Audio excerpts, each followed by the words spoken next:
Alright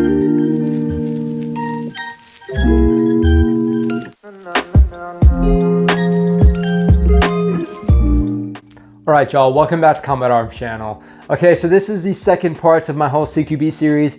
So in this episode, we're going to start talking a little bit more about tactics. So first we're going to start talking about weapon manipulations and things to consider in a CQB environment. Because again, there's a lot of niches as to how you need to manipulate your weapons or things to consider whenever you're actually moving in confined spaces. So it can vary depending on whatever environment you're in, but I'm just gonna give you some tips and tricks just to consider. So if you're trying to train, go through like a training house or a shoot house or what have you, it's things you can practice whenever you're actually going through it. And then we'll talk about situational awareness and what that actually means and how it's actually relevant in the CQB environment, how to keep yourself a little bit more situationally aware, and then we'll start moving into pieing. And when I say pieing, that basically means taking segments of a danger area, which is basically just something that's not clear where a target could present themselves from. It's taking that danger area and sort of splitting it off into segments. And I'll sort of go a little bit more in depth later on, but we'll start talking about pieing off certain danger areas. And again, CQB, I'll say this a lot, it's a game of angles. So you're just trying to give yourself the best angle in that situation, because if you're not giving yourself the best angle, especially with the defender, then they might have the drop on you. So it's just things to consider. So we'll start off with weapons manipulation. So you can see it here, I have my rifle. Again, I sort of talked about the equipment in the last video, so if you guys haven't seen that, feel free to check it out just to get a little bit more context. So I have my sling here. Now generally when I'm moving through the house, or especially if I have a plate carrier on, if I have a 2-point sling and I'm actually putting it underneath my arm, it might restrict the movement a little bit. It's really nice to have this if you're doing like marksmanship style shooting, because you can sort of use that sling as an extra stabilizing, like a sort of like a third point of contact. But when you're talking about CQB, it's nice to sort of loosen things up. So I tend to just put it around my neck like this, and that's because I can move it around a lot. If you're trying to switch arms, you can switch that as well, and it's not going to get caught, because if you have it like this and you're trying to switch arms, it's not going to happen. So whenever I'm going through a CQB environment, you're not going to be letting your gun hang a whole lot. So you're going to be moving it and maneuvering it a lot. So that's why it's nice to have a short, lightweight weapon system in an environment like this, so you can move it around. You're not getting fatigued too easily. If you're having to hold on a danger area, you're not going to get fatigued too much, because you shouldn't be relying on your sling to take the weight of your weapon, okay? So I'll just say that at first. So something that a lot of people don't consider, and they might just do it naturally, is how they actually hold the weapon whenever they're in an environment like this. So you'll have some people, they'll hold it at the high ready. Some people will hold it at the low ready. Me personally, I trained at the low ready. There's pros and cons of each. You can have people go super in depth, but if you're proficient, and again, if you train with that certain position, then it's going to be okay. The reason why I like doing this is because I can see. So if I have my weapon at the high ready, the sling might get in the way a little bit. It sort of cuts off a little bit of my vision. You can hold it certain ways. You can hold it like right below your chin line to give yourself a little bit more view. But I tend to like it, right down here, because for me, it's just really natural to pop my sight up into my vision. So for me, I can look around like this. My weapon isn't in the way. And if I see something, I can pop my weapon up. So I'm just really trained with it. You guys can train with whatever, and your team or whatever you're working with, they might have an SOP or standard operating procedure with how they actually want to do it. So, it's cool to look like this. I mean, I would say the high ready definitely looks cooler, and it does have some pros and cons, or some pros as opposed to the low ready.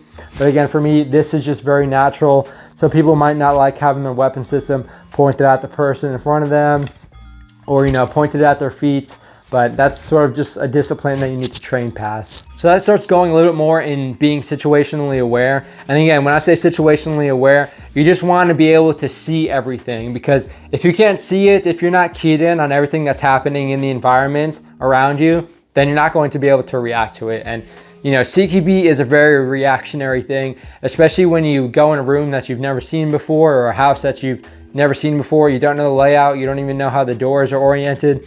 It's something that's going to mess you up. So you want to give yourself as much time as possible to process everything. So you want to be situationally aware so you can sort of see everything and sort of, you know, this is a danger area, this is a danger area, this is something I need to be concerned about. So again, that sort of starts moving into that. So whatever you choose, just make sure you're actually training with that. Okay, so now we're going to start talking about pieing off and just a little bit more of weapons manipulation when you're talking about the actual doorway and whatnot. So first, we're going to talk about pieing off. So again, with pieing off, so let's say, for example, I'm in this room and I'm making entry into this room where the camera and the lights are.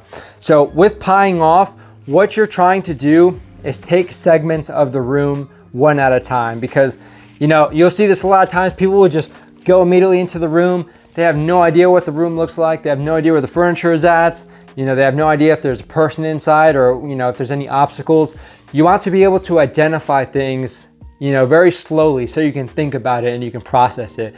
If you take a huge chunk, like a whole room at once, it's going to be really rough. I mean, you can imagine how terrifying it would be to be the one man just running into a, you know, a room that they've never cleared out before, a room that they've never seen before. It's going to be super dangerous. All it takes is some dude hiding behind a couch or, you know, a cabinet to light you up, and you're not going to be able to see things and process them quickly enough to respond in time. So now we'll move into the whole angles segment of CQB. Again, it is a whole game of angles. You want to be able to take things piece by piece without exposing too much of yourself. So when you're talking about, you know, a doorway like this, regardless, we're going to go a little bit more into doorways later on. But when we're talking about pieing things off, again, you're taking it one segment at a time. So you're not just going to be going like this and just exposing, you know, yourself to all this danger area at once. You want to be pretty slow and methodical.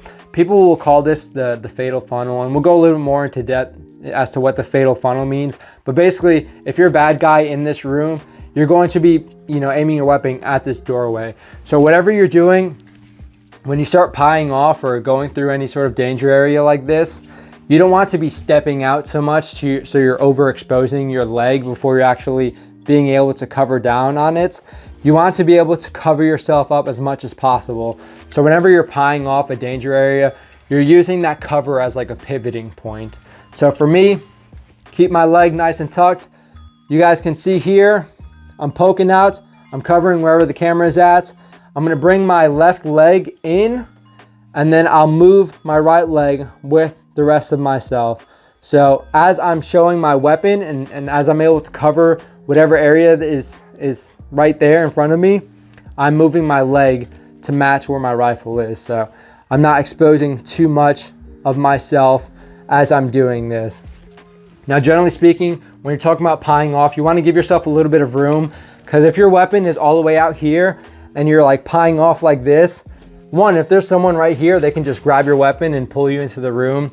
But you don't want to showcase that you're actually maneuvering into the room, you know, to anyone. So if there's a dude in the corner right here, if there's a dude in the corner, he's not going to be able to see that I'm actually maneuvering and pieing off this area until I'm actually driving my weapon at him. So whether it be a wall or a doorway or what have you, whatever you're actually pieing across, just make sure you're not overexposing yourself, and make sure you're away from it enough so your weapon isn't actually showcasing to everyone else in that, you know, past the wall or past the doorway. So again, we'll do it piece by piece so you guys can sort of see it, but I'm gonna give myself some standoff. I'm not going to step out before I actually present my weapon, because again, they can just shoot my leg out or what have you.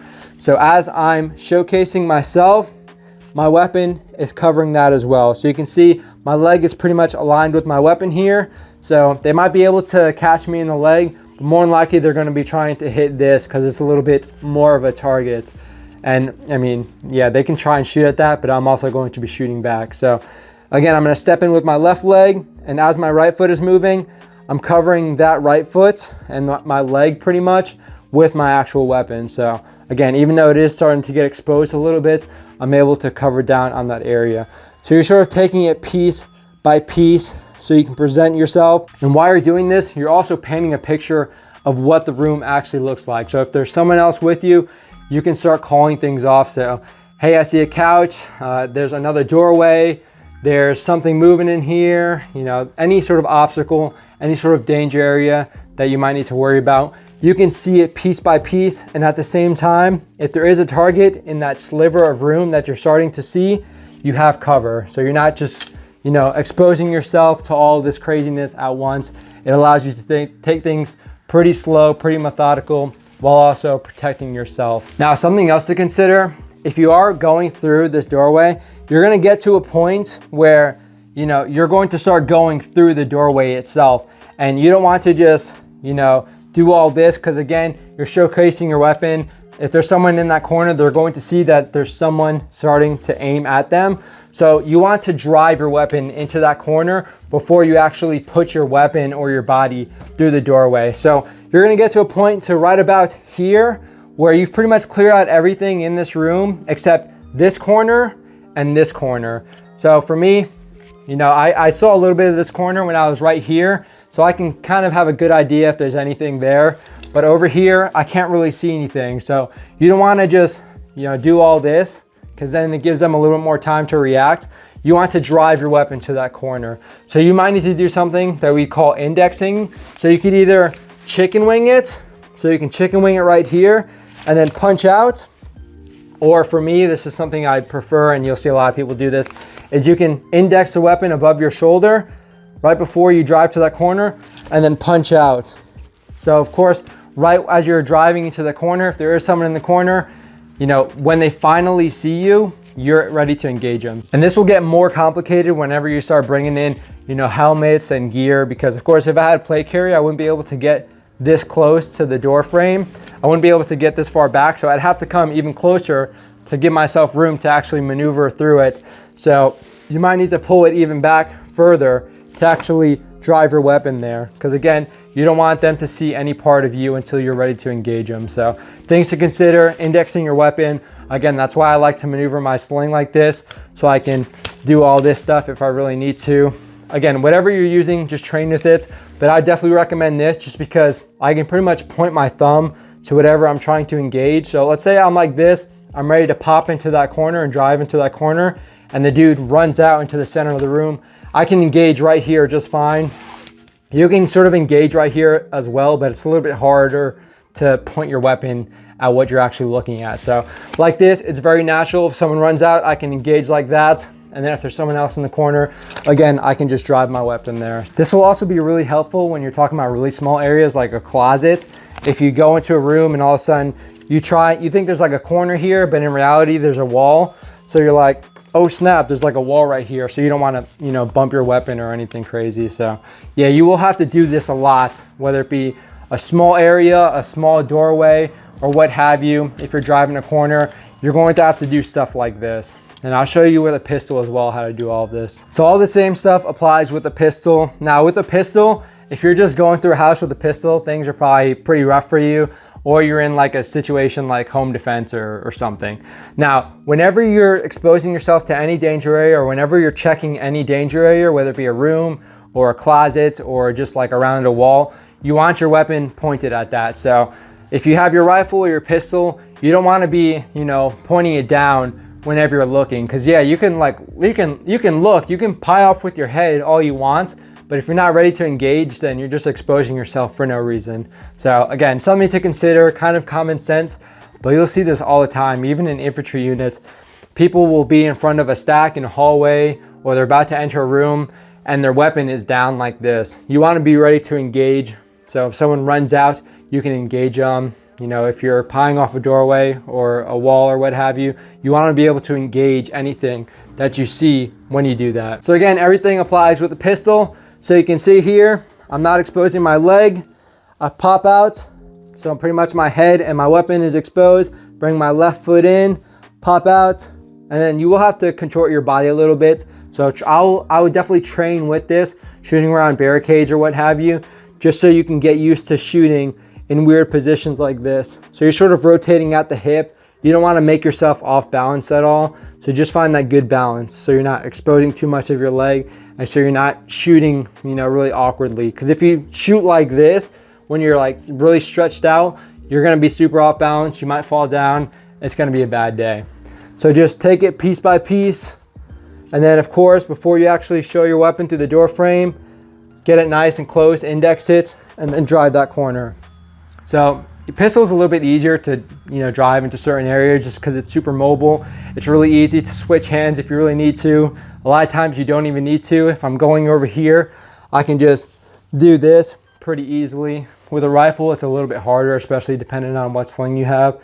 So everything really applies with a pistol. Now, if you have someone in front of you and you don't want to be pointing your weapon at them, I wouldn't recommend doing the whole, cop high ready or what have you. We have something called the safety circle, which is basically you keep your weapon right here so you're ready to present it. Oh, that was some bad light discipline right there. So you're ready to present it whenever you need to. So like this, it's fine. If you're training with that, you can do that. It's the whole Resident Evil thing. But for me, it's natural. If I have someone in front of me and I don't want to be pointing my weapon at them or flagging them, I can keep it nice and close like this so I can present it. It's very natural. So that's basically it when we're talking about our intro into tactics and weapons manipulations and danger areas. But one more thing to consider, especially if you're going to be training, whether it be in a shoot house or if you're just going to the range, shooting around barricades. Of course, you're going to be very proficient with one hand or another. If you're right-handed, you're going to shoot like this, or if you're left eye or right eye dominant, you're going to shoot a certain way. But you might also want to train shooting from a different shoulder. So there's a few different ways to do it, especially with a rifle. If you have the right sling, you can just keep the same hand orientation and just bring the rifle over so you can actually engage with your left eye, or you can just flat out change your grip like this. And again, you want a nice sling that will actually allow you to do this. So make sure you're actually practicing that. But you can do this or you can just not do it. So I know a lot of people, they won't even train with the opposite hands, and that's totally fine. I did that for a very long time and I was pretty successful. But let's say for me, if I'm a right-handed shooter, if I'm trying to drive this corner, it's going to be super awkward for me to do it because I can try and drive it, but the more I'm trying to do that, my weapon is going to have to pivot around this, and I'm going to end up exposing a lot of my body and a lot of my weapon in my hand before I can actually see the corner itself. So if you do switch up like this, it makes it a lot easier to expose less of yourself, because again, you can compact your weapon and then drive to that corner with pretty much just exposing your head and your weapon, as opposed to pivoting around it so much like you would here. For me, when I wasn't switching hands, I would just do it really quickly to try and just get the violence, because if you can't have, cover, at least try and be violent to surprise them and sort of make them rethink what they're doing. But I would definitely recommend training with this at least a little bit. See if it's something you might want to do. It's definitely advantageous. I will say there's a few times where I wished I was a little bit more proficient with my left hand, because if you're trying to engage someone's at the other end of a hallway and you're in a door frame like this, if you're like this, it's going to be super awkward. You're going to end up canting your weapon a lot. You're going to end up leaning a lot. So if you switch up, it makes it really easy to sort of post your weapon up without exposing too much of yourself. And again, you can sort of keep the same hand orientation and move shoulders and just switch your eye orientation. You can do that as well, but you just need to train with it. Whatever you decide to do or don't do, just make sure you're training with it so you actually know what you need to do to sort of work around it or work with it. Okay, so brief synopsis of what we went over today. We talked about weapons manipulations. We talked about pieing off danger areas, making sure you're presenting your weapon as you're sort of taking that slice of the pie, making sure you're covering the danger area with your weapon and not just your eyes. So things to consider with situational awareness, and then also things to consider for training. If you're going to be switching up your grip, if you're going to be switching your eye, things to consider if you're going to be working with a barricade or going through a shoot house, things you might want to train with or just try out, just to give yourself a little bit more advantage when you're talking about certain situations. Because again, I will say switching your grip is pretty helpful a lot of the times, but if you have the violence to compensate, if you have the training to compensate, you can generally work around not having to do that. But yeah, things to consider. We talked about weapons manipulation, situational awareness, things to consider when you're pieing off and driving doorways. So we're gonna start talking about doorways a little bit more in the next episode.